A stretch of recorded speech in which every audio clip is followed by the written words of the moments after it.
మగ పిల్లవాడైతే ఉంటుందండి, ఏదో కొడుకు పుట్టాడని సంతోషం. ఆడపిల్ల అయితే ఆ సంబరం వేరు. ఆ గజ్జల పట్టాలు చేయించి చిన్నప్పటి నుంచి అది నడుస్తుంటే ఆ గజ్జలు గల్లు గల్లు అంటుంటే మరి ఆ పరమేశ్వరుడు ఎలా పెడతాడో తెలియదు. ఆ చిన్న కొప్పు వచ్చేటప్పటికి దానికి ఒక చిన్న సన్నజాజి పూలెట్టుకుని, ఆ బొట్టెట్టుకుని, ఆ కాటుకెట్టుకుని, ఈ గౌనొద్దు నాకు ఈ పక్కీ కావాలి అని ఆ పట్టులంగా కట్టుకుని, ఆ పట్టు జాకెట్ వేసుకుని, వాళ్ళు ఆ చేతి నిండా బుజ్జి బుజ్జి చేతులకి ఎర్రటి గాజులు వేసుకుని, చిన్న చిన్ని ఉంగరాలు ఎట్టుకుని, గొలుసులు వేసుకుని, అమ్మేమో ఎవరైనా ఎత్తుకుపోతారేమో అని భయం అమ్మకి. ఆ గుళ్ళో అమ్మ చిటికిన వేలు పెట్టుకుని ఇలా ఇలా చూసుకుంటూ ఎవరైనా ఫోటో తీయాలి కానీ ఫోటోకి పోజులు ఇచ్చి, ఆడపిల్లలకి ఎంత సంతోషమో. అలంకారం అంటే వాళ్ళదే, ఇంటికి నిండంటే వాళ్ళే. మగపిల్లాడు ఉంటే మాత్రం ఏం చేస్తాం కనుక వాడికి అలంకారం ఓ నిక్కర వేయాలి, ఒక వేయాలంటే మహా అయితే పొట్టేటాడు. ఇంకేముంటుంది వాడికి చేయడానికి?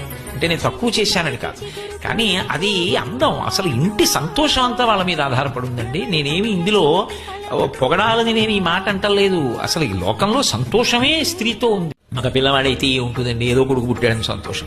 ఆడపిల్ల అయితే ఆ